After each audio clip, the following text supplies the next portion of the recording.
John! What? Red 7! I don't know what Red 7 means. Hot route! I don't. What is hot route? Will you just go stand on the other side, please? Down! Come on. Ready! Down! Set! Hut! Hut! Hut!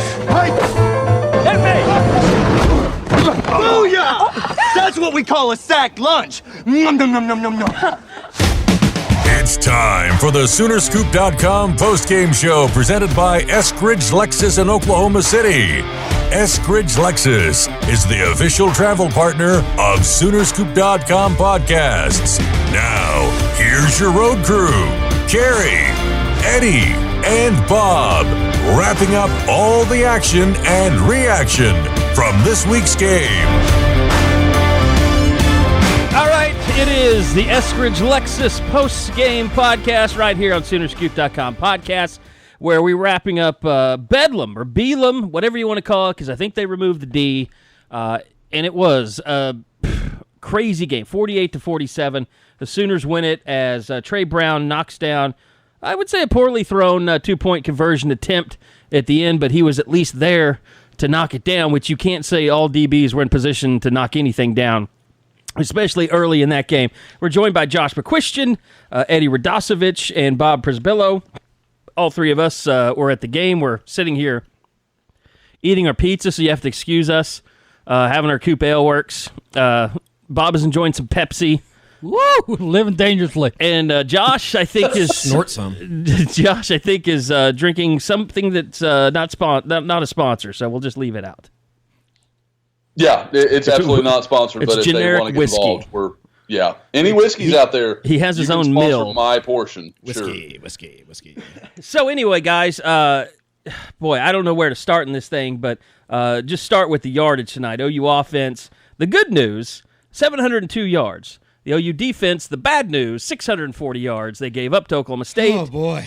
To Taylor Cornelius, who is not a good quarterback, had 501 yards, 3 touchdowns on the day. Kyler Murray, 349 yards, a touchdown, no interceptions. Kennedy Brooks was fantastic today, 165 yards. Trey Sermon, 120. I think that's the first time all year, isn't it, Bob, that there's been 2 100-yard runners for the Sooners? That might be, but yeah, I mean, what Brooks and Sermon were able to do, very impressive. And I thought it was interesting, Lincoln saying flat out they want to make OSU a one-dimensional team, and it kind of backfired. Well, they made them one-dimensional, all right. Guys are still open. Their dimensionality was that they scored a lot of touchdowns and threw a lot of deep When you balls. want to get a team one-dimensional, you usually try and be really good at that one dimension, and that was a shit show today. Here's Lincoln Riley after the game, and you guys feel free to call bullshit after it's over. It's a week in, week out deal right now. I mean, we're in the middle of it, and so I'm not sitting back looking at the previous 3 or 4 games right now. It's looking at the weeks that we're having, looking at the way that we're playing, and then trying to just win and be at your very best the next week. And so were we at our best tonight? No, especially in the first half. I mean, especially there. We did miss more tackles than we have been missing, which was also something that we're going to have to do better. But I do think we have improved in some areas. There's no question. I mean, I really do. I think, some of the way that we run to the football, our mentality, I do think there's absolute growth, and there's going to have to be. I mean, no doubt. Some of the challenges that we got coming up are going to be there. But the great thing for us right now is every goal that we want to be in front of us is right there in front of us. And you got to win these games to do that. Sometimes you got to win them when you're not your best. We know here in the last couple we're going to have to find a way to get it to our best. Look, here's the thing. And I understand Lincoln Riley's in a coaching position. He has to say certain things. He's got a big recruiting weekend out there. He wants his team to remain confident. He wants them to have some poise in this. This team is losing the college football playoff battle with their performances on defense. They are not, after this game tonight, I wouldn't be surprised if West Virginia passes them in the rankings. I mean, they're not going to gain any ground based on what we saw tonight. This is no longer and we heard it all night tonight. Like, all you really care about is winning. Winning is what's really important.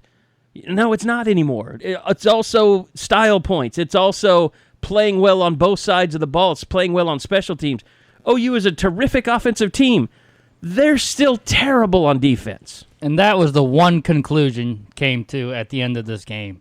they're going to be bad this year no matter what. They'll do fine against Kansas. Fire anyone you want. They're still going to be bad. But if you want to expect them to go to Morgantown and stop them to like 15 to 25 points, it's just not going to happen. So if you already embrace or accept the fact you're looking at 60 to 50 or 50 to 40 here in a couple weeks, you might be a little bit happier or just be able to go about your life instead of being so pissed off. This defense is not that good. Can I make a first for this podcast? Put my hand on the button. Hold on. It's not going to be cussing. Okay. I would like to lock West Virginia. I mean, it is what it is, as you said, Bob, but I don't understand how you can be so bad defensively. Like, not one player in the secondary can go after a football. And that just doesn't make sense to me. Well, I mean, Trey Brown just got ran past. I mean, Trey Norwood, I mean. Yeah, he was awful today. There's no other way to put it. He was terrible. I've been saying it all year. Target him more. He was terrible. I just don't understand how you can be so bad at playing the football. They play the man. And, we were talking to some guys down there on the field before the game, and we're not going to get into who said it, but they just said that they don't practice it. They do not practice going after the football. That's strange. That's just about finding the football. Yeah, they play tracking the football. They play the man. And that doesn't make sense to me. Isn't that reverse? How does that happen? Coach Nickerson? I mean, yeah, they fired Mike Stoops, but I'm getting closer and closer to the point of thinking they need to do something in the secondary because they are flat out awful. Their technique is awful. It's putrid. And they keep saying that Josh, I'll go ahead here in a minute. They keep saying that technique can beat these bigger receivers. Yeah. Their technique is shit. Well, I have to tell you this, Tylan Wallace is 6 foot. Yeah. He's still open. Josh, what'd you think? Eddie beat me to it. Coming into this game, and Bob kind of touched on it, I thought maybe that most of this defensive staff, you can find a way to make this work. I still think there was probably a change or two that needed to happen. Now I'm like, I'm to the point the only guy I can make a case for is Calvin Thibodeau. Like, that's the only guy. And even then, like, I get it. Like, I get if even people are like, well, there wasn't much pass rush. I get all that. That's fine if you want to make that case. He's the only one you can stand on at this point, though. I mean, Kerry Cooks, you can't defend where this is right now. Like, the Trey Brown, the jump ball with Tylan Wallace, like, that's exactly what you guys are talking about. He looked like he was lost once he realized the ball was in the air. No, it wasn't to Tyron Johnson. I'm sorry, Tyron Johnson. How does that happen? I mean, we all watched Trey Brown for years play and was just an instinctual, natural guy when the ball was in the air. And that time he looked like he was looking for birds or something. Like, he looked lost on that play. And that's just, at some point, it's everybody. Like, this is just it's a skill set that's not being developed at the University of Oklahoma. Johnson and Wallace, 21 catches, 348 yards and 3 touchdowns. I mean, say what you want about Taylor Cornelius, and I thought he made some really good throws today. He did. Kind of played a little bit probably out of his mind. You kind of expect that coming into Bedlam. It usually happens that way. But, I mean, they made him look like goddamn Peyton Manning back there. He was picking them apart. And he played better in Bedlam than Mason Rudolph ever has. Yeah. And he left a lot of throws out there. That's a fact. I hadn't thought about that. I don't know. I don't know where they go from here. Obviously, they're not going to fix anything. There's 2 games left in the season. They have a JV team coming in next week. But, I mean, to think that this group can go up to Morgantown and win, it's going to take an act of superior offensive play. And, I was DMing you guys during the game. I thought Riley kind of shit the bed a little bit at points of the game. You look down at the stats, and they have 700 yards again, but the 4th and long call was a terrible decision. Yeah. I mean, that was a total emotional decision. You gave OSU the ball at the 40-yard line. I thought they got cute in the first half a little bit when they got inside the red zone. And, it's one of those things that they just – it's really strange to bitch and moan about the offense when they put up 700 yards and 48 points. But at the same time, I think that's – probably a direct result of what you see defensively, thinking they have to score every time they get the goddamn ball. The offense and the defense do not play together. Ever. If the defense gets a stop, the offense gets a 3 and out, Exactly. or they peter out. If the offense scores, the defense lets the other team score. Hell, it happened on the special teams today when CeeDee Lamb had his punt return down to the 29-yard line. What happened on that ensuing possession? You stall out in the red zone and have to kick a field goal at the what was it? I forget how far the field goal was, but I mean, those were perfect opportunities. And when you look back at games that Oklahoma State's won against OU, they get the ball coming out of halftime, and you sit there and you say, "This is a huge possession."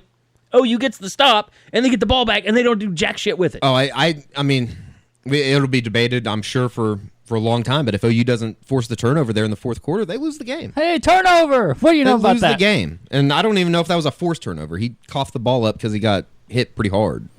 Bob, can you tell me how recently you had been talking about them not forcing a turnover when that happened? I know you were having the conversation. You know that is the first forced fumble and recovery for the defense. The other 2 were on special teams. Oh, that's so bad. I just shouldn't that just not be possible? Like the numbers say, like you should have just stumbled into a fumble at some point or another. Yeah, you would think so, but like we've talked about before, that kind of stuff, and this is a very Homer comment, but that stuff it seems just doesn't happen. Like a guy knocking the ball out of his hands off his knee or something. That just doesn't happen to OU very often. And now they're going 3 games without a pick. Shit, that's never going to happen. Well, I mean, but, who's really put it up in the air against them lately, Bob? I mean, they haven't had many opportunities. Yeah, when Kenneth Murray in his postgame, he's like, we need to get back to being the defense we were against in our last 2 games. I was like, you don't get to play those shitty offenses every week. I'm sorry. Curtis Bolton was talking about it starts in practice. We got to practice better. Isn't that just a little too late to be saying those type of things? Exactly. What would you say? Like, how full of shit do they know they are when they're saying that stuff? I think they're I think it's a little bit of denial. They know they are because they their want to. Scapegoat is gone now. Well, the scapegoat is gone, but they won't let him talk to the media if they tell him the truth. No, I get it. No. I'm not blaming the kids. I understand they're not the ones pulling the strings. I mean, Lincoln Riley, the one thing that was kind of interesting about this game is there was some national media coverage. Andy Staples from Sports Illustrated was here.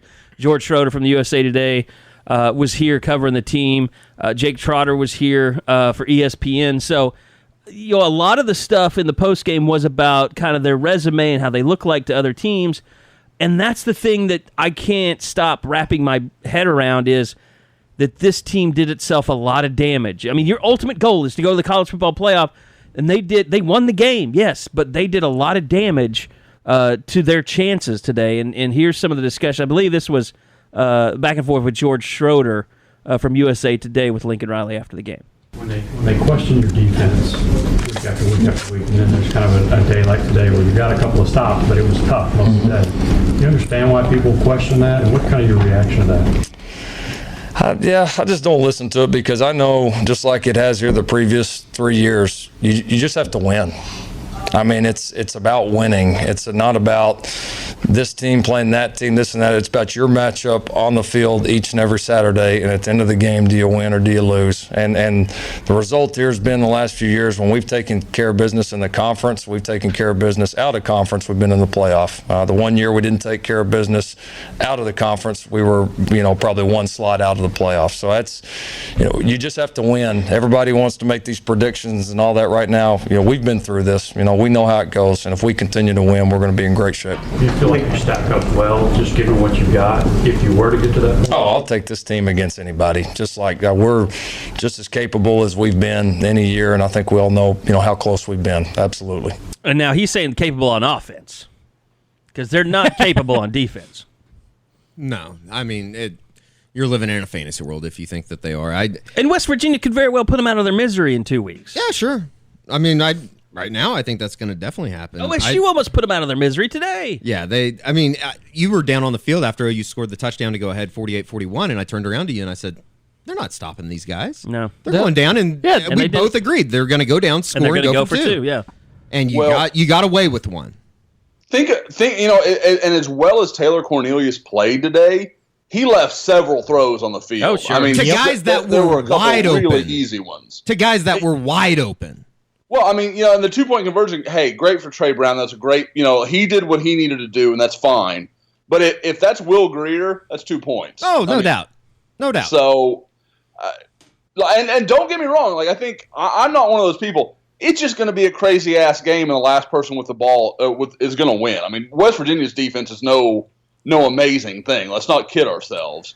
But at the same time, OU's not going to run away and hide from West Virginia. It's going to be a game, and it's going to be crazy, and it's probably going to be 4.5 hours, and the postgame pod's going to start at like 5 in the morning. So we might have to do it when we get back. We're flying home. We're flying home at like 6 a.m. so we can get back for Thanksgiving. Well, hey, everybody, I get to be part of it. Thanksgiving post. Oh, okay. Or Saturday with family or whatever you guys want. I'm trying to help you, damn it. Michigan in the Buckeyes. That's what we're trying to get home for. That's a nice idea. Nothing wrong with that. But, guys, I mean, and I know I'm the one that's usually like, you don't want to go to the playoff in this situation. With that offense, I'm not writing them off to anybody. Other than Alabama. They ain't beating Alabama. They can beat anybody else. I think we'll find out next week. Iowa State versus Texas. I mean, could they really have to go up against Will Grier in back-to-back weeks? The thing is, like, OU might be their only out to even get back in the playoff, because I think that will go a long way with the committee if they can beat a West Virginia team twice in a row, twice in 2 weeks. But they're fortunate Texas pulled it out tonight. Very, very, very. Horns up for peace. They better hope that Iowa State continues to win. But I'll say this. I mean, if OU beats West Virginia, isn't it a done deal that they'll play Iowa State if everybody wins out? Well, Iowa State would have to beat Texas next week. I don't think Iowa that's State possible. will beat Texas next week. You what? Iowa State will beat Texas next week.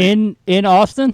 I think so. I think Iowa State's pretty good. Same I here. mean, and they were okay when Oklahoma, but they've really hit a groove. And their defense, they've got the best defense in the Big 12 by a lot.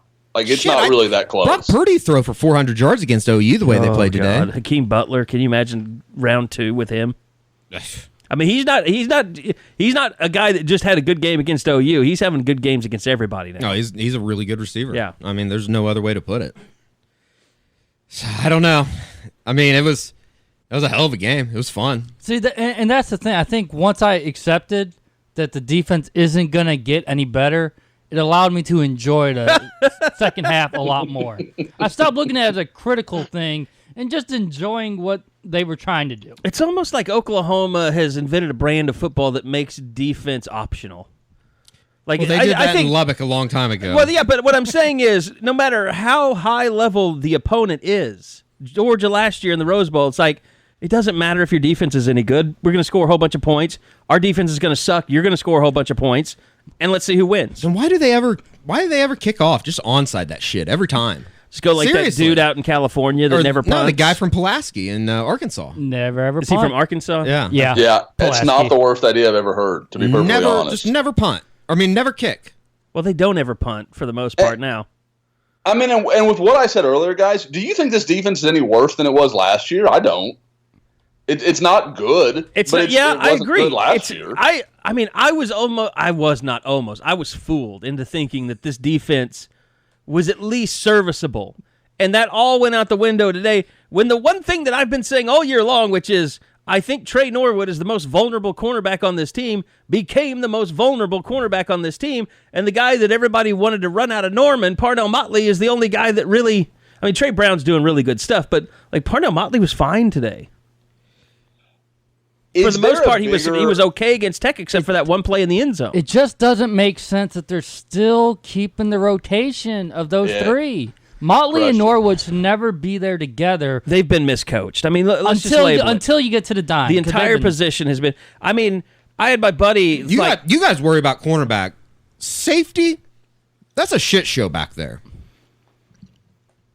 I mean, I just didn't think Robert Barnes was all that noticeable today. Yeah. I mean, he wasn't I didn't think he was terrible. I didn't think he was great. It seems like there's times though that they could roll over or do something to help out now, the corners. Buki is not good. I mean, and they're nowhere to be found. They might as well just try Buki at a corner now. Exactly. That's where I'm leaning. Buki and Brown should be your two starting corners, period. Just put Buki at corner and see what happens. I mean, they proved last week they can survive without Buki in the secondary. Sure. Yep. I mean, have Trey Norwood as your nickel like he was tonight. Sure. Or have Parnell Motley play that position and let Buki and Trey be your corners. It can't be any worse. That's the thing. Like, I thought that they had bottomed out at Texas, obviously. I thought that they hit rock bottom, and they did, I think. But that drive before halftime, Jesus. They're up by 6 points, and they're getting booed off the field. They were getting booed. It was They're weird. up by 6, and they're getting booed. And rightfully so. They ran a draw play. They ran a draw play on first down with 25 seconds left. That's why they were booing. It was I swear to God, it was a flashback to the Gary Gibbs era because he would do that crap all the time. No, I think what Eddie was talking about was OSU's drive. No, they were booing when OSU was driving too. Yeah, the booing started after they stalled at midfield, and then they punted. Or I mean, not stalled, but after they scored. Yeah, so no, I guess they did score. They kicked the field goal, but people were booing because they kicked the field goal. They settled for the field goal. Yeah, and then OSU just, I mean, it was like he was throwing on air. Well, here's okay. Yeah. Well, they were. I mean, it looked to me like they were just playing a zone. And they weren't sending anyone to get pressure on Cornelius. So, and when they would go tempo, all he would do is just get up to the line, drop back, throw it to his receiver that was right in the little swing pass outside that was going for 8 yards. Oh my God, they were playing so far off the ball, whether it's Trey Brown or whoever. It was Norwood at first, but they were playing so far off the ball to protect. I think it was Tyron Johnson's side. To protect the deep, like OSU wasn't any better. I mean, did you see how deep their safeties were? I bet you couldn't even see him on television. No, I couldn't tell, but I mean, I could tell when Kennedy Brooks or Trey Sermon would bust through the line and pick up 10 yards all of a sudden. It's like, well, shit, where's everybody at? Okay. Which Riley kind of abandoned the run. That was part of his problem today too. I thought there were points where they really had dug themselves a hole, and I'll be damned if they didn't get away with it. This is the timeline. Marquise Brown's 51-yard touchdown pass with 1:25 left in the first half. So it's 34-21. And then OSU goes 75 yards in 54 seconds. So it's 34-28. That's the drive. Where people were booing. Yes. But then I'm saying, when what was OU's first play when they got the ball back? Yeah, was it a run to yeah, yep. Yeah, that's when on the final possession, that's when they started booing. They were even trying louder. to pop it. Yeah. Yeah. And then they take 3 seconds to spike a ball, and then Murray runs too far before he slides, and they should have taken the timeout after they before they spiked the ball. I can understand. I mean, that was a messed up possession. Oh well, I can live with that. It's the OSU drive before all that that they just. I mean, that might be worse than anything that you saw against Texas. Yes, any drive. No, I agree. That was the easiest. That was terrible. There were aspects of tonight that were worse than anything they've done all year. Yeah, defensively. Yeah, it started with Norwood. There were points, and Kenneth Murray talked about fighting for brothers and stuff, all that shit after the game. And I hate to pick on the guy, but there were times out there where I thought they had just absolutely quit, and they were like, just let him score. That's what we talked about. Should they let him score there at the end? Absolutely. But they were like, well, they're going to go for 2, and there was like 1.5 minutes left.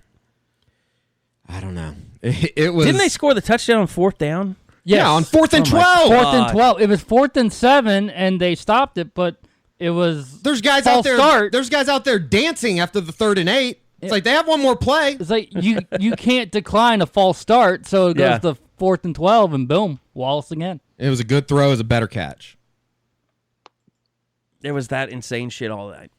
It was just crazy. Guys, coming into that game with just and we haven't even talked about the fact that OU didn't really even have to face one of their 2 true offensive weapons in Justice Hill. Yeah. Who was injured, hardly played, 35 was not really yards. a factor. Yeah. You didn't even have to deal with him. And Chuba Hubbard's a good player, a lot of speed. Like, I understand he's dangerous, but he also gift-wrapped the game for Oklahoma with that fumble. The one guy, and everybody knows it, Tylan Wallace is the guy you have to worry about. That's their next Bolitnikoff, they're James Washington, Justin Blackman. Tylan Wallace is a superstar. Yeah, he's really good. He was going to get his to some degree. That's fine. But leaving him on an island with Trey Norwood over and over again, that was like anybody could have seen how that was going to play out. It was going to be awful, and it was. It's inexcusable. That's just, exactly. Well, and that goes. You know what? How does that happen? I don't even know if it's inexcusable. Here's what that goes to. Hold on. Shit we've seen all year. Here's what that goes to. As soon as Ruffin McNeil took the job, he said, "I like our schemes." He said, "We're not changing our schemes. we're just going to change some things here and there. When they went to a 4-down front and all that, everybody celebrated. Oh, they're going to 4-man front. That's great. They're still playing man-to-man on the outsides, not giving any help over the top. Carey, I'll be honest with you. I doubted, and you said all this way back before Mike was fired. You said, this is not just Mike, this is everybody on the staff. I thought, no, they're going to make some changes. They're going to see things a little differently. And even when Ruffin said it, I was like, no. And I mean, don't get me wrong, they've made little tweaks here and there. You talked about they're doing more of a 4-man front, even if Perkins is standing up, whatever. But this is the same shit. It's the same thing. It's just because they all came up with this together. I know. Like Mike Stoops. Mike Stoops. Right. People wanted to make it out like Mike Stoops was this dictator and he was telling everyone how the defense was going to run. And this, no, Mike Stoops he collaborated with everybody in that room. He was trying to be a team player, even though he was the boss and he had the final say. And guess what? Bob Stoops at points came up with this plan too, unless people want to forget about that. So when he left, there was still a group of people that came up with this plan and this defense and these calls. You're right. So it's the same stuff. I'm giving credit to you. You were right. I thought there would be, and again, in a few weeks, you're not going to make a drastic change. I understand that. But just the way they're playing things and the calls they're making, it's clear that this is something they bought into. This works. When it hasn't worked in years. Well, and here's the other thing. Like Lincoln Riley can sit up there and say, I believe in this defense, all this stuff, blah, blah. He still fired the defensive coordinator because the defense was playing just like this. They truly thought after Texas, just changing the messenger was going to be it. Well, and I think Mike is so intense that he kind of. I mean, he did lose the team. I mean, he lost it. Sure. I mean, we've heard. Told me everything I needed to know about these guys, and I hate to say it because they're college kids. They're soft. They're a soft group of football players. And it is what it is. They had a 3rd and 8 and gave up a draw up the middle. Yeah. That was reminiscent of Texas. Like, tackle the mother. Yeah, maybe. I don't understand how that happens. And this is the second time that we walk out and we're sitting here from a home game, and it's like they lost. They basically lost tonight. They did a lot of damage to their ultimate goal, which is to go to the college football playoff. If not a lot of. I mean, here's the other problem, and nobody's addressed this. Their out-of-conference schedule is shit. Well, that's the thing, and you hear Riley talking about it. They don't have their best wins against Army right now. They are probably or Iowa State in conference, but Army non-conference. They were probably under a no-loss situation from the beginning. I mean, it's almost like you hope they win out just so you can show them, like, no, it's definitely your defense. Yeah, and I think Lincoln knows this. I think he does. Yeah, they needed to show that since they made the changes, they're a different team, and so you can't judge them on the first half, only on the second half because they're so different. They're so much more improved, and it's just not true. So you have to judge them as a whole body of work. And with Army and Iowa State, there's really nothing else on that to hang your hat on. Yep. I mean, and your losses to Texas, and your only saving grace is that it was just by 3. All right, we've done a lot of bitching, which I knew we needed to do in this podcast because I think that's what people want to hear us cuss and discuss the team, and we've done that. But we're also it's also the Eskridge Lexus Postgame podcast, so we've got some business to take care of. And hey, OU did win this game, so there were some good performances by certain people. Eskridge Lexus is all about embracing the best. That's why they are the official travel partner of the Soonerscoop.com podcasts. So it's time for us to recognize the Sooners' best with our Eskridge Lexus Player of the Game. All right, by the way, I don't know if I really ever got you guys' thoughts. It was so late when we did the Texas Tech podcast. None of us were really in a mood to do anything other than just get through the podcast. What'd you guys think of the RX 350 that we drove to Lubbock? That's smooth. Great. Very, very, very smooth. That's the thing. It's like driving a sedan. And I told Ed Eskridge at Lexus, he is our the guy that takes care of us. That we made the partnership there. They're official travel partners. You can get a hold of Ed at 405-755-9000. There is a Sooner Scoop deal if you tell him. If you're a Lexus driver or you want to be a Lexus driver, it's not crazy ridiculous to get into a Lexus. So if you're looking for a new car, give Ed a call. at Eskridge Lexus, as we said, or go to eskridgelexus.com. But anytime you go in there, just tell them, hey, I'm a Sooner Scoop podcast listener. I'm a Soonerscoop.com subscriber or fan. We like him on Twitter, whatever. Ed does everything. He's a huge OU fan. He listens to the podcast. He'll probably be listening. Hi, Ed. He's probably... Well, he told me he was mowing his lawn last Sunday, so I imagine he's probably not mowing anymore. But, we've driven the new 2019 ES. We've driven the 2018 RX, which those are still available. The largest selling car in America, SUV in America, and I can see why, because they're fantastic cars. Anyway, the Eskridge Lexus Player of the game, guys. I'm not going to start. I'm going to throw it around the table. We'll start with let's start with Bob tonight. Cop out. I'm going cop out. I'm going Kennedy Brooks and Trey Sermon. Just running back duo. Yes. Which I think is notable. Had to be, you didn't have TJ Pledger. You only had those two to do it. Which might have led to Kyler Murray maybe trying to run too much tonight. I don't know. I mean, Lincoln actually verified that Trey Sermon had to go get his ankle retaped during the game. So that's kind of, and everybody was kind of like, is something wrong with him? Yeah, there was something a little bit up with him. He looked like he did tweaked it or did something on a rollout. Ended up being an incomplete pass against the OU sideline, and I think he it was went right down. After, I remember want to say he it was went right down, after the Carson Meyer reception, maybe. I think Bobby maybe even a little leaned bit over later. to me and said, "I think Trey got banged up on that play." He stayed in the game, but Trey got banged up in the first half, and then he got taped up. It was right after the Lamb crazy catch. Okay, that's what it was. He did the dive. Oh, yeah. Now, he bent down, but he stayed in the game, and I don't know if he had any ill effects after. Josh, who is your nomination for the Eskridge Lexus Player of the Game? I'm going to go just a little off the beaten path, but it's my wheelhouse. I thought Cody Ford was unbelievable today. He really just – because, again, like we all know, in run blocking, Cody Ford's going to dominate. He's going to be great. In pass pro, I thought he was far better than Bobby Evans and really, really kept things clean for Oklahoma in the passing game. And in the run game, when they're running that counter right, he's just he's a ton of fun to watch. He really is. And I get that he's probably not the right pick, but, I'm going to go a little off the wall here. Eddie, who you got? Well, Eddie's chewing a piece of pizza. Or not peeing. Peeing? I was eating. Oh, my God. I might be peeing. This a leg bag over there? This is really... Yeah, I put in a catheter when I do the podcast. Dedication. You thought that, Josh, you thought that you were off the radar? How about this? I'm going to go with Austin Seibert. Oh. Made every extra point, broke the NCAA career record for points, and I know why. hit I know 2 why. field goals. No, but that's not the reason. And he wore a Fu Manchu. Yes, There you go. But so did Carson Meyer, so there was a couple of them that did. All right, what I'm going to do here is just throw my hat into the ring and name the winner because it's not exactly Bob's recommendation. I'm going to give it to Kennedy Brooks.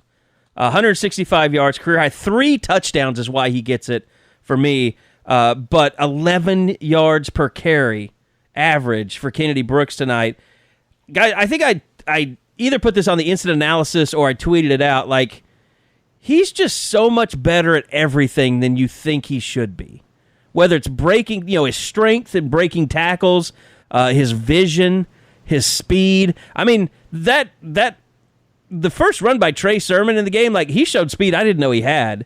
But Kennedy Brooks, because his loping style, you never think he's going that fast, but it's hard for people to catch him. So, look, he is needed now more than ever, especially we don't know the extent of TJ Pledger's injury, but he was out today. Lincoln Riley did talk about injuries, and this will give us a good chance to segue into this because Bob actually asked Lincoln what was going on with Jalen Redmond, and he had a very interesting answer. A couple updates. Jalen, I don't want to get too much into it as far as in depth, out of respect, for his privacy and his family's. While having a really positive long-term prognosis, there is another, I would say, occurrence of what he had before. It's not.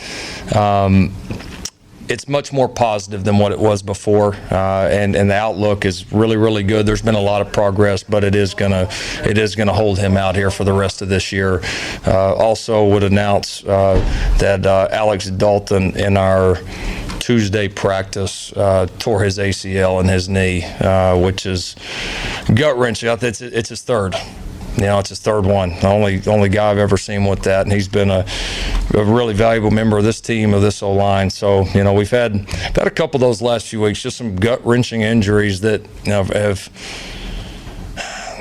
I'm not going to say they've damaged the psyche of this team, but, you're talking about some of the most kind of beloved figures on this team, and to see some of that happen in the manner it has been, our guys have had to fight through it a little bit. We got a very, very close group that cares about one another, and so, I think we'll use it certainly as inspiration going forward, but obviously hate it for Alex, especially, here towards the end of his career. That was very strange. Yeah, that was weird, and that sucks for Alex Dalton to come back from 2 ACL injuries, and even though he wasn't playing, but if you want to get he was deeper, the backup center. If you want to get deeper, they don't have on the one subject, now. they don't have a center. They don't have one. And Lincoln was asked if Logan Robertson was the back. He said no. He hasn't suited out for a game all year. Right, he's done. I thought. God forbid something happened to Creed Humphrey, because they don't have a center right now. I don't know if you would knock over Drew. I don't know if you would knock over. I don't think you would knock over Ben. Drew worked there early in his career, but yeah, I think you'd almost have to. Boy, that's such an important position. Shit, I got some experience. But look, that line didn't come together until Creed Humphrey took over at center. Yeah, he just has to stay healthy. It would be disastrous for that line. Absolutely. Probably more so than you could even have Trey Sermon backed up by Jeremiah Hall or anybody else, a walk-on, and it would be less disastrous than losing Creed Humphrey. The thing about it is they play Kansas next week. Creed Humphrey has to play the whole game unless they figure something out. Oh, they'll put somebody in there. You think they'll figure something out? I think that's a perfect time to use that we're going to figure somebody else out here. True. I'm seeing these highlights for the first time on TV. I'm just not sure who. Josh, Marquise Hayes, Tyrese Robinson? Robinson would be an interesting idea just because he's athletic enough. He seems to be a guy they really like. So I think that might be a way you would look. The problem with most of those guys is that, they were so good in high school, they were tackles. How many of those guys actually ever had to play on the interior, much less center? Yeah. I would be willing to bet you Tyrese Robinson has never fired a shotgun snap in his whole life. Wow. Problematic. And then the other injury news was Jalen Redmond, which that's horrible. They can say that the prognosis is good. Right now, if I had to say on Saturday, November 10th, in a way, I'd be surprised if he ever played football again. That shit, you just can't. You can't mess around with it. You think about Chris Bosch? Yeah, how quickly you can't play on. Well, look, if he has to be on blood thinners the rest of his life, he can't. You can't play football. And he's not an older person, but my best friend's mom just died. Because she got blood clots in her stomach, and she had to have surgery to recover it, and her organs never recovered. It's a very, very serious deal. Football just straight up is not that important.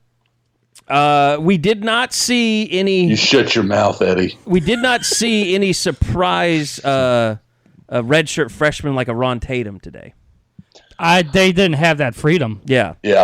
I have talked to people, and stuff like that I think they would like to do some things like that. I don't think it's something that OU's. It's not we don't want to do that until we know they've proven themselves. I think OU would love to throw some guys out there and see what happens. Tatum is one in particular that I've heard. Would you say he's probably number one on the list? I think he'd be on the very short list. I've talked to some people that will tell me in practice, they're like, man, he flashes some stuff that is elite. And then the next play, it's what we saw in high school. And he's just got to find that consistency. And if he can do it, Ron Tatum's as talented as Jalen Redmond, Ronnie Perkins, any of those, maybe more. Ron Tatum is extremely gifted if he can just put it together. So, and I don't want to get into a Ron Tatum thing, but yeah, I definitely think that is clearly something OU would like to do if they can find the breathing room to do it. You would think next week that would be there. With Jalen Redmond out, if there's any chance he could be a difference maker. go with it. But like McGill Edwards, we've seen some of him. I don't think he's the answer at corner. I mean, like I said, I think making Buki a full-time corner is a better answer than that. I like to see Bray Walker play more. Deshaun White play some more. I mean, there's chances to do. You need do to that get tomorrow. started there because there's a really good chance Cody Ford's heading to the NFL. I think we've even talked about that before. I think I would Carey, say wouldn't you say he's the more chance. likely bet of the two tackles? Yes. I do too, and I never would have thought I would say that, but I think that's where that is. Bob, where's Deshaun White on the freshman tracker? He's way past it. Okay, I thought so. I was Because he I don't always think plays this- special teams. He played special teams today. Okay. He's always on the field. Okay, And that was what got Pledger on it. I mean, he was playing special teams. Was there any word on what his deal was tonight? No, at least not from Riley. Okay. No, but I did see him. He's down in street clothes. I was watching him, and as the groups were like the running backs with the receivers running around, the running backs went to the corner on themselves, and he jogged over there with the running back. So it doesn't look like it's a. There's a bunch of really knee strange or injuries. I mean, Adrian ankle Ely or- didn't Troy dress out tonight. James. Troy James didn't dress A out. lot of guys. It was a shit show. A.D. Miller. Like From 1:30 to 7 o'clock, it was just a shit show in Norman. And they won the game. By the way, they won It's the game. amazing. Oklahoma beat a decent football team tonight, and we're talking like they just got like the brains beat in. The I mean, way no, Oklahoma State Oklahoma played State's not tonight, great. I'm yeah, not they're saying good. they are. The way they played tonight, that was the team that beat Boise State. That was the team that beat Texas. I think it's just what we saw in the weeks leading up that everybody's kind of scratching their head. And you know what? This is going to be crazy, and I think I said it on the unofficial 40. I wouldn't be surprised if OSU beats West Virginia next week. It's in Stillwater, right? Yeah. Yeah, I'm not sure how much the Pokes have left. Yeah, This felt like I their think it depends on what happens with Justice Hill last one. Yeah. They had. if he comes back. that's fair. That's fair. Now, on the flip, West Virginia I'd also still- played like I- shit in Ames, though. I Sorry, would Josh. still pick OU in Morgantown. Have you been smoking? Did I you know. hear Eddie No, I say get that's it. his lock? He's been I drinking think small we're batch all so whiskey. close to OU, we forget that West Virginia is not special defensively either. No, they I were. don't think they have nearly Oklahoma's balance. They really easily could have lost to Texas in Austin.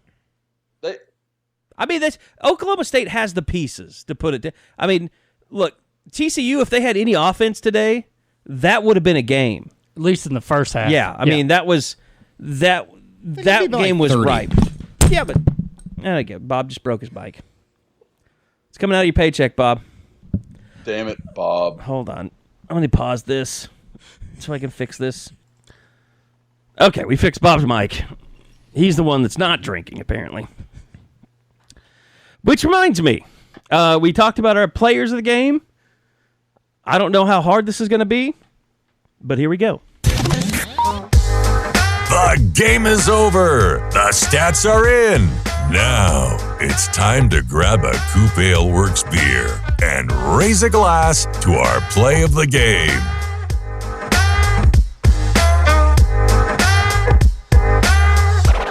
Breaking news. I just got tagged in a post on the Sooner Scoop message board, and it's probably something we're going to have to delete. Noel Sooner, I think, is well into his small cask whiskey. Jesus Christ! Effing sledgehammer for Outback defense. I think that was... I don't know what Outback defense is, but...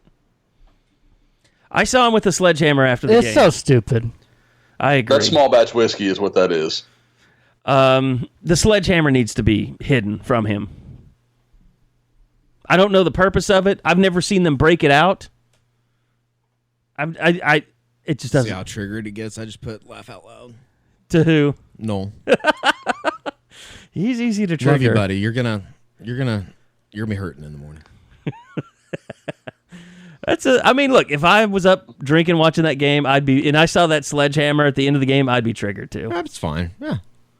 It's warranted. The crazy, like, Noel's one of those guys, like, he's extremely a nice person. He is. No, he But just, he gets so I'm sure he's mad. tied one on tonight. And that's okay. It's Saturday. He likes to get mad at me, and I'm just like, I know you're a nice guy. I'm just going to let it go. Yeah. So anyway, the Coop Ale Works play of the game. I want to remind you guys, Coop Ale Works, one of our great sponsors. Love everybody that tweets out. There was someone that tweeted out they had Oktoberfest at their tailgate, and they said the only thing orange that makes it in our tailgate. So yeah, we appreciate you guys tweeting us and tagging Coop and lets them know that you guys are liking the products and drinking the beers because they're a great beer. I mean, they've been here in Oklahoma City for 9 years.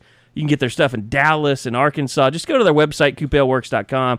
Check it out. See where you can get the beers closest. They even have a list of restaurants and bars where you can go to pick up Coop Ale Works. So thanks for that. Now, play of the game.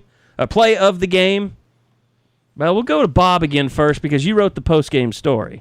Yeah. Even though you're taking some grief for it. Definitely taking some heat. I just thought that Trey Brown made a really nice play and that it had to be like the perfect pass. Because I get it. The pass was late and it was low.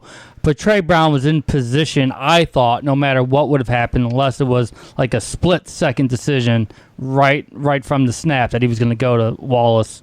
So I just thought, Trey Brown creating his Bedlam moment, revisiting Stephen Parker from 3 years ago when Trey Brown was on an unofficial visit. He remembers that play well, and now he's got his own story to tell, and maybe there was a recruit that was watching him that can now do that somewhere down the road.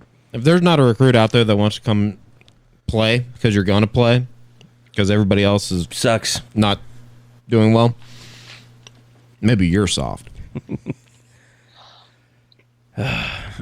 Well, I mean, here's the thing.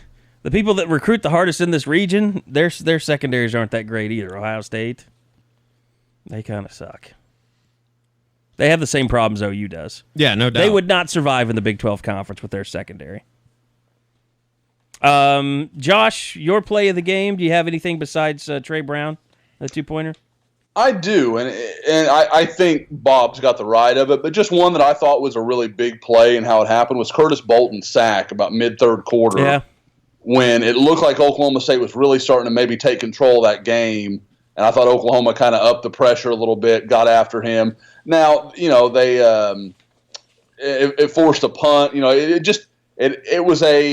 It gave Oklahoma a little breathing room again for the first time. I thought where Oklahoma State really since that drive late in the first half, they kept pressure on Oklahoma from that point on. That was the first time you saw them really kind of, I guess, like I said, just have a little room to breathe. It's a really good call there because they were losing 35-34. Offense had been stumbling.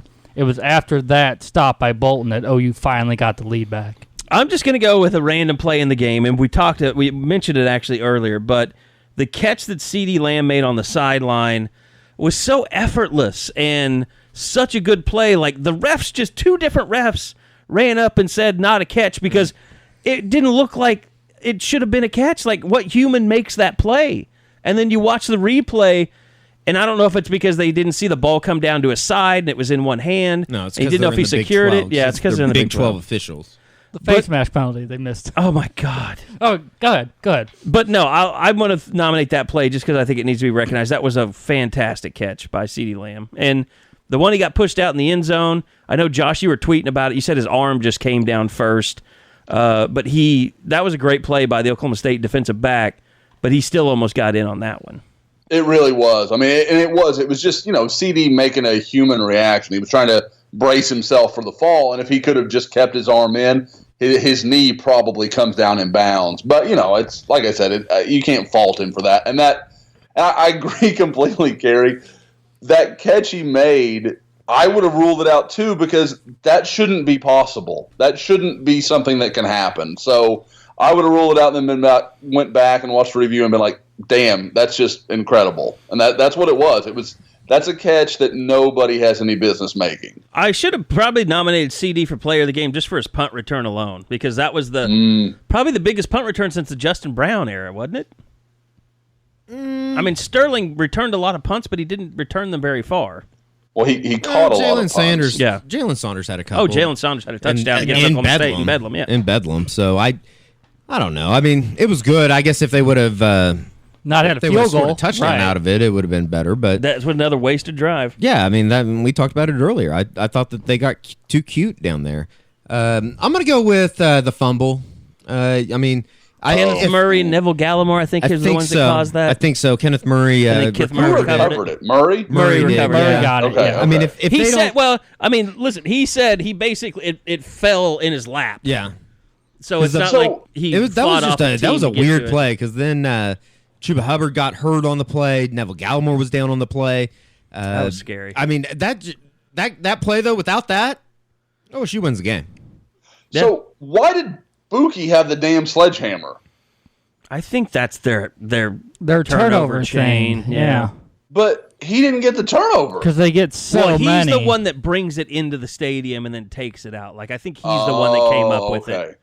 And the coaches are probably just like, oh, it's your turnover hammer. It's amazing that with all the turnovers Oklahoma's created, I'm not more familiar with the lore of how the sledgehammer gets worked around, but clearly that's my bad. No one has ever asked about the sledgehammer all year. Not one media availability has anyone ever asked about the sledgehammer. 8 in 10 games, you don't need to ask. Well, do you think Lincoln would blush if you asked him?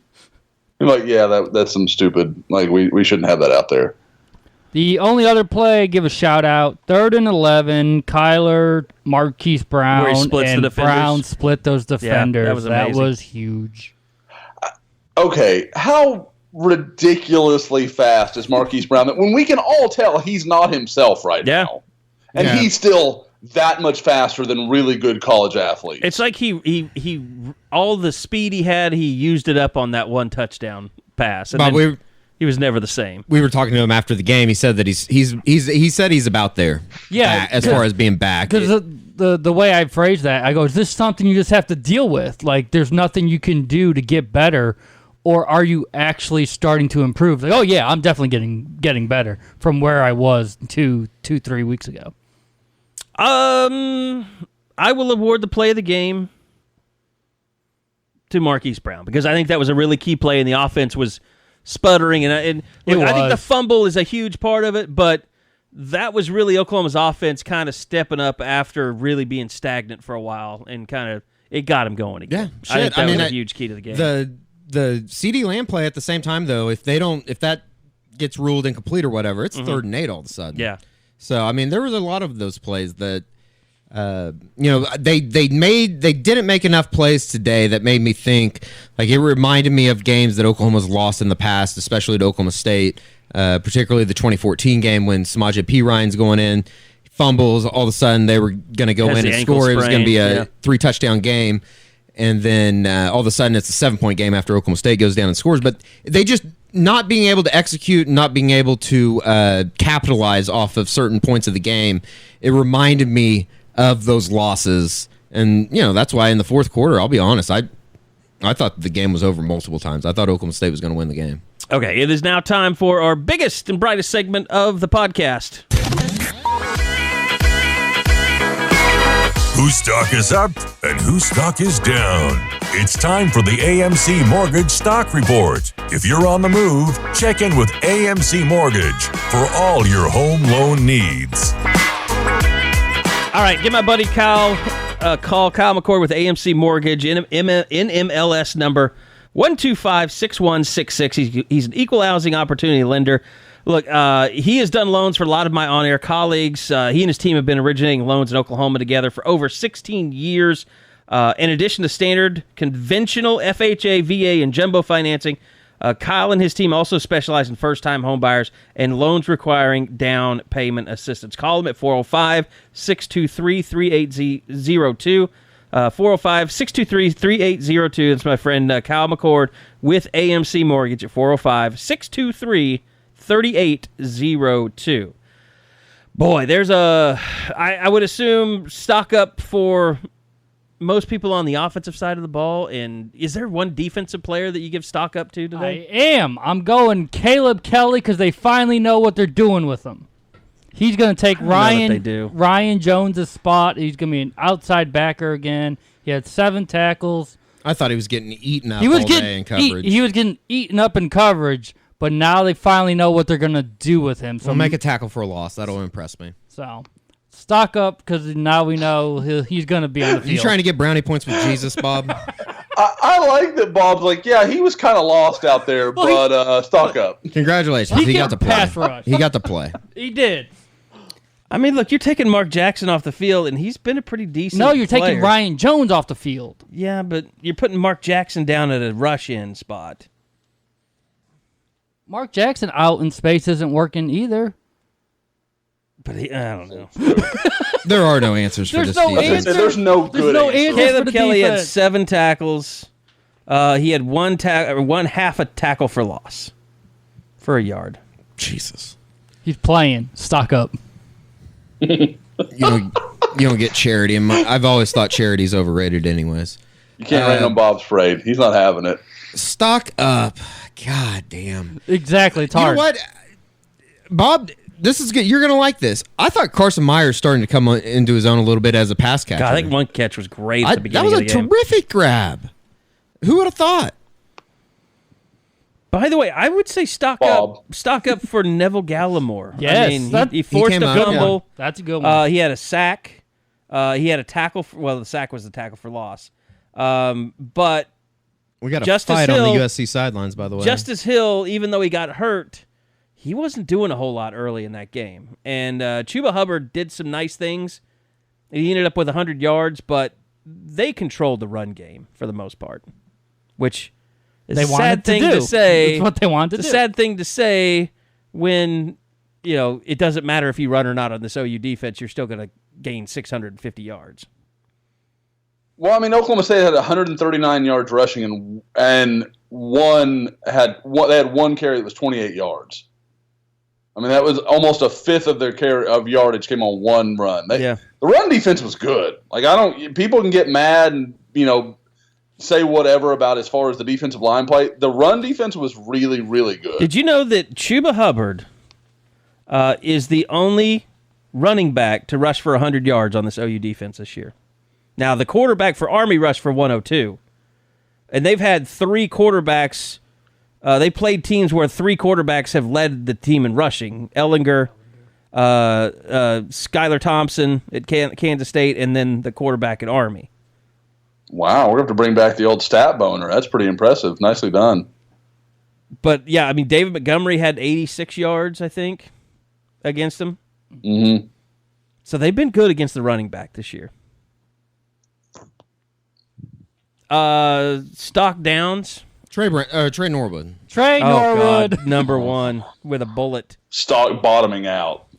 He's a penny stock right now. I don't understand it. I really don't. I don't understand it. Leo DiCaprio selling him somewhere. Jordan Belfort. Trey Norwood should take some Quaaludes tonight. I'm at a loss for words just as far as how poorly the secondary is played. It doesn't make sense to me because I don't think that they're that bad of football players. Which there's nothing to tell me. There's nothing to tell me that I'm wrong though. I never railed on him, but I tried to point out the fact that when people targeted Trey Norwood, they would complete passes and he would miss tackles. I mean, I was on that bandwagon unless I'm hallucinating because I'm on Quaaludes. If you're on Quaaludes, I'm going to turn this desk over. Wonder why you're not sharing the wealth. Seriously, that's some selfish shit. Yeah, because you've been holding on to them since 1982. They're slow acting. It's going to really piss me off. It doesn't make sense to me. I guess it's scheme. I guess it's a little bit of the players, probably a whole lot of the players. I mean, he got blown by, though, tonight. I mean, it's not, to me, it's not like the Parnell Motley stuff when he just gets lost in coverage and then he has no idea where he is when Hakeem Butler is catching the ball. He literally, Tyler Wallace just ran past him. Yeah. Multiple times. Times. The first one, okay, Tyler Wallace is really good. He's really fast. Okay, you can kind of forgive that. At that point, Oklahoma makes the adjustment. They start playing that huge cushion. He's still running by Trey Norwood. It was like the same thing happened with James Washington last year in Parnell Motley. Would give him a huge coverage. He'd still run by him. That's like if you're going to play press, you don't put hands on. Why are you doing that then? That's the entire point of the coverage you're playing is to stop this thing, and you're letting it happen anyway. That's like an unforgivable sin. That's just a huge mistake. But, I mean, I will say this. Give it up to Motley and Trey Brown. I thought they played well. They had moments. I thought Motley may have been the most consistent guy in the secondary today. I thought Buki actually had a decent day. He did. He wasn't terrible. He had another near interception. He played that ball well. Yeah. He's got like 4 or 5 of those now. I mean, I hate to kill the kid. He's a freshman. It is what it is. I'm Put him at corner. I'm not going to sit here and just kill the kid. He's playing out of position, which we all know. I don't know. We know Oklahoma needs changes defensively within the staff. I don't think there's any question of that. But there are pieces on this defense I like. Like, I like Ron That's Perkins. why I like they fooled Jalen Redmond. me. I like Trey Brown. That's why I'm fooled. I got a text at halftime.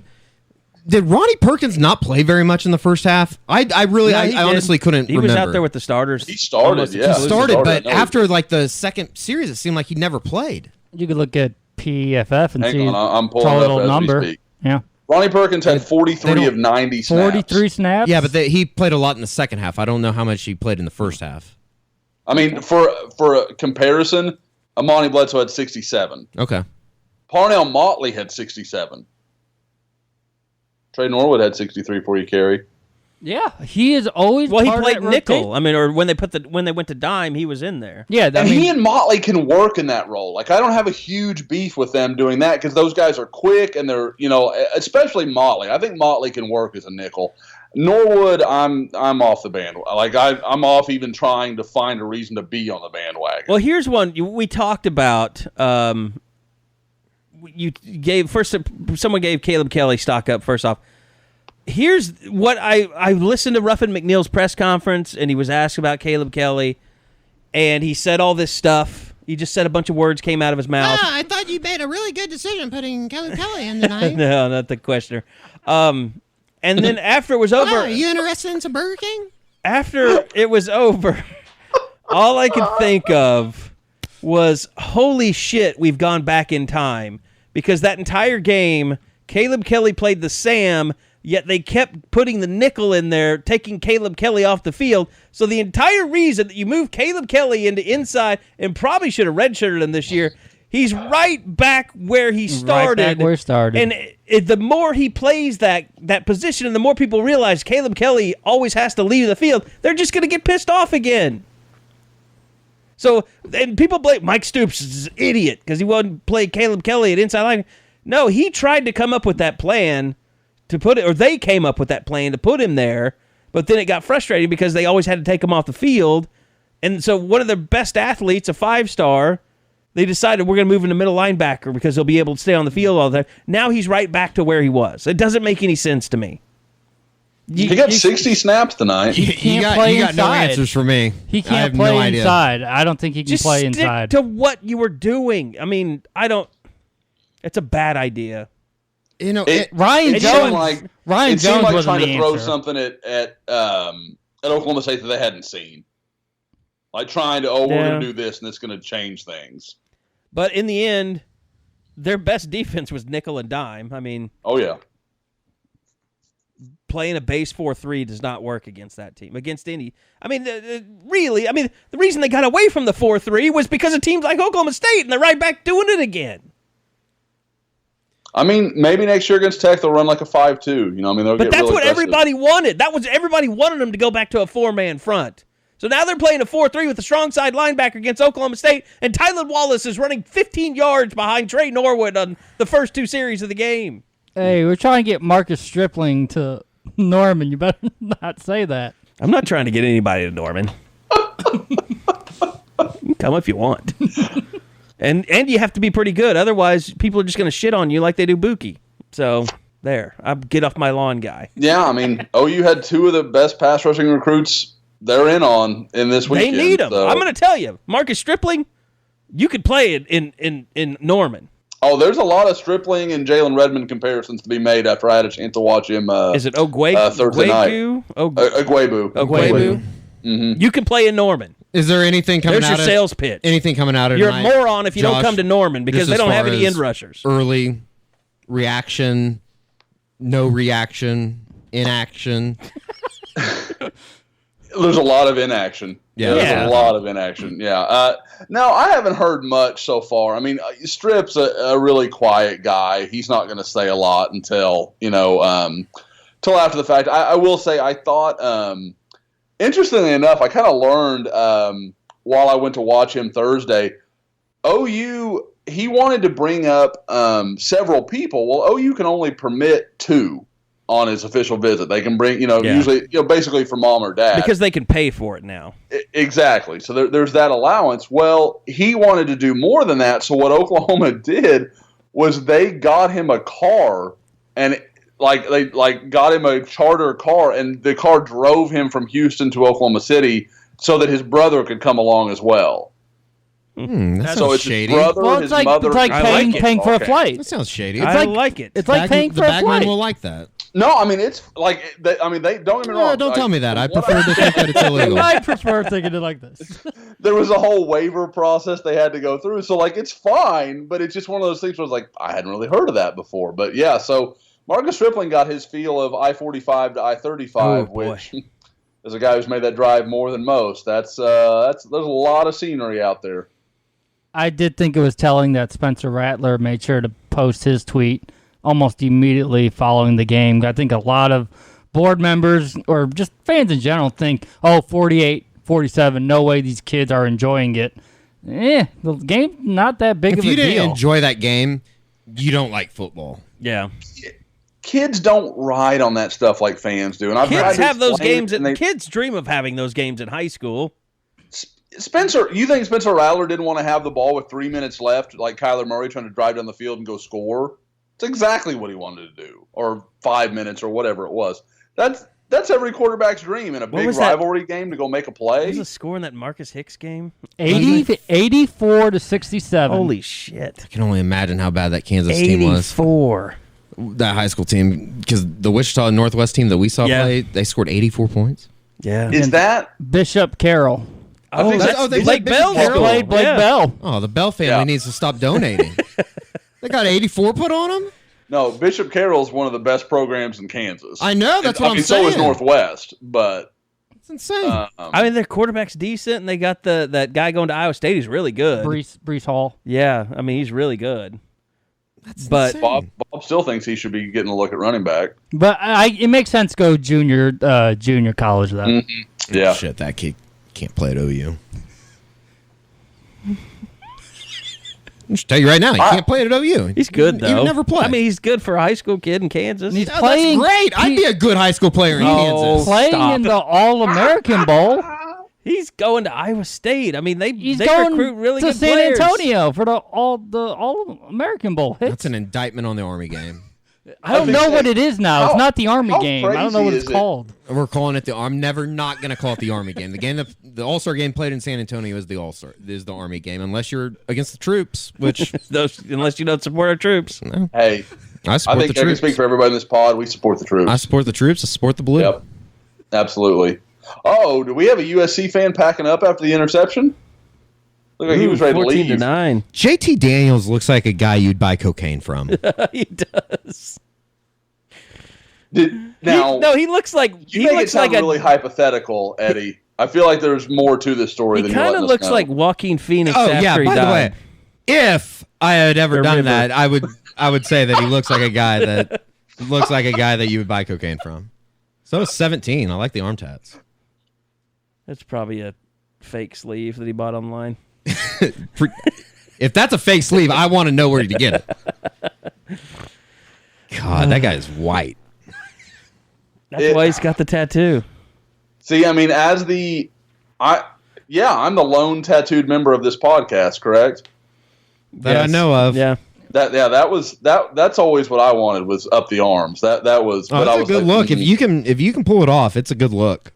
We've discussed it before. My family thinks I have one tattoo. Oh my God, that guy has gone with the white T-shirt on one arm, and then he made the decision to cut off the sleeve of the other to show the sleeve. He's one. I automatically hope Cal Berkeley gets beat. He's one off season away from going full Post Malone on his face. Oh, no doubt. No doubt about that. His AP is going psycho for sure. Actually, JT Daniels looks like he could go for a Post Malone tattoo face at some point. He might. If he kills somebody, he can get an. Do you remember when this guy was a quarterback at USC? Now he talks about doing Quaaludes. Yeah, he wants to one up Todd Marinovich. I want to be that guy. I want to be the guy from USC that makes people go, oh, remember when all the worst guy was Todd Marinovich? And then JT Daniels showed up. Oh, shit. He really does look like River Phoenix after okay in the morgue. You know, we can talk about like OU has some talent on defense and it kind of goes to waste. USC, that's nothing but Army and, you know, Under Armour All-Americans out there. Yeah. Like just everywhere. Oh, shit. And they're terrible. Josh, Florida State, checkmate. Yeah. Well, They are embarrassing. Look at that offensive line, though, Eddie. That is so bad. They're so bad. Well, at least Jimbo is changing the culture State at get A&M. that bad? Hey, A&M looked really good against Ole Miss today. Really, really good. By the way, Eddie got yelled at from the stands today. Wait, what? Eddie got yelled at. Someone yelled at Eddie from the stands today. Something very complimentary. Oh, well, that's not as fun. Well, it wasn't nice. They're probably glad security didn't hear him say it. No, they're just standing strong with Diamond Dave. No, they said F Diamond Dave, right? No, yeah, they were staying strong with me against yeah. Diamond Dave. That's what I meant. So someone from the stands yelled F Diamond Dave. Not Eddie, only Eddie. that, but I took a couple pictures with people today. And they're like, I want to get a picture with you. I was like, Nice. all right. You know, Eddie is used to the stardom. I really like the taste of stardom that Bob's starting to get. I felt like Bob at Claremore and Edison last night was Bob was soaking up the podcast love. Well, it usually happens after I do the franchise live where their little thing is on Campus Corner. Friday night was the first time where you didn't know I was there unless you came up and saw me. So it was a different feeling. It's like, hey, like these guys are just coming out of nowhere just saying, I love the unofficial 40. Listen to it all the time. Like, hey, that's awesome. Appreciate it. It's pretty crazy. The Jason Kersey stopped me today to tell me how many people stopped him on the way to the stadium to tell him how much they liked his appearance on it. By the way, ratings and reviews, quickly before we get out of The here. masturbation segment. We're getting off on our own Diamond privilege. Dave Sooner can eat a Richard. Yeah. That's our last review. That's from the ghost of Joe Duvall. Diamond Dave Sooner, a.k.a. the softest guy on the planet, can kick rocks. Call me old-fashioned or simply a degenerate, but I appreciate Eddie's lowbrow humor and foul bleeping language. If I want to hear football news delivered in a dulled-down, family-friendly tone, then I'll tune into the Paul Feinbaum show. However, I don't have an IQ of 30 and find my cousin smoking hot, so here's a tip of the hat to the unofficial 40 for my go-to sports podcast. Josh, Carey, and Bob also provide excellent insight to the OU football and occasionally basketball program. Should put that on a goddamn I look forward to flyer. hearing their analysis of how the team is progressing or regressing and the latest on the recruiting front. You guys are the best. Make that like Put the that on it. the thing from Jersey Shore. I'm taking a picture of that. I'm tweeting that The out. letter to, what was her name? Ronnie's girlfriend? Oh. Was it Melissa? No. Michelle? I want to say it started with a J. It's pathetic. I know that. This review horns up for peace. Yeah, that's a good one. Love it. Beautiful. Josiah Haro. Let's make the world a better place, Eddie. I stand with you. Forget Diamond Dave. But here's my favorite of our recent reviews. This one is from Fifi. Not sure who this Eddie is, but he sounds hot. Diamond Dave is high. Call me. What's up? By the way, all those 5 stars. We really do. We need to set Eddie up on a unofficial 40 post game kind of connection. That needs to happen. So we're pimps now?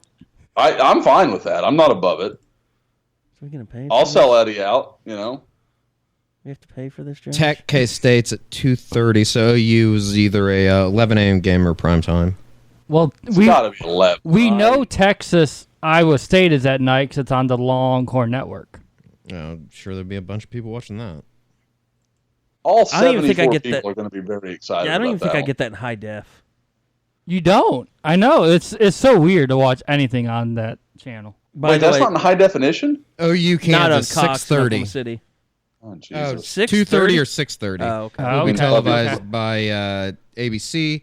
Time will be finalized Sunday morning. God forbid anybody at the Big 12 makes a decision at 11:42 at night. They want to make sure that Bob Bowlesby has it before he goes to Cracker Barrel at 4 a.m. I should meet him up there and beat his ass.